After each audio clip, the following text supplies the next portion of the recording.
જય Dwarkadhish. Good morning. મારા mini બ્લોગમાં તમારું સ્વાગત છે। આપણે આવી ગયા છીએ વાડે અને ભેંસી બોલાવવાની છે। પછી આપણે ખેતર બેહણો હતો એટલે ભેંસી જવા દીધી આપણે રોડ બાજુ।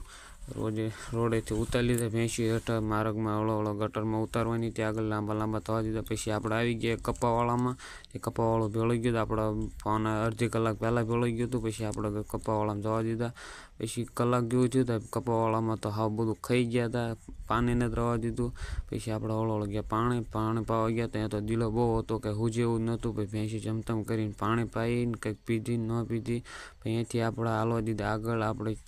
આપણા ગામનો ખારો હતો એ બાજુ ઓળો ભેંસીને હાલતી કરી દીધી। પછી ઓળો ભેંસી હાલ્યા હતી। આપણે આવી ગયા, આપણે ખેતર હતું એમાં કાલનું ભેળેલું હતું। પછી એમાં બધે સરવા દીધા ને એ ત્યાં બેઠા બેઠા ફોન જોતા હતા। પછી ભેંસી બધી બેઠી હતી ને એમ લાલભાઈની બધા ડાયરો કરીને બેઠા હતા। પછી આપણે ટિફિન આવી ખાઈને પછી ભેંસી ઊભી કરી 3 વાગે। પછી આમાં બધે પડતરમાં બધે હુકા ખડ ને એવું હતું। પછી એમાં બધે સરવા દીધા, ખડ ને એવું સારું હતું, ભેંસી સરતી હતી। પછી સરવા દીધા ને આપણે પછી વેળા થઈ જઈ 4 વાગી ગયા। પછી આપણે ભેંસી આપણે ઓળો હાલતી કરી દીધી ઘર બાજુ।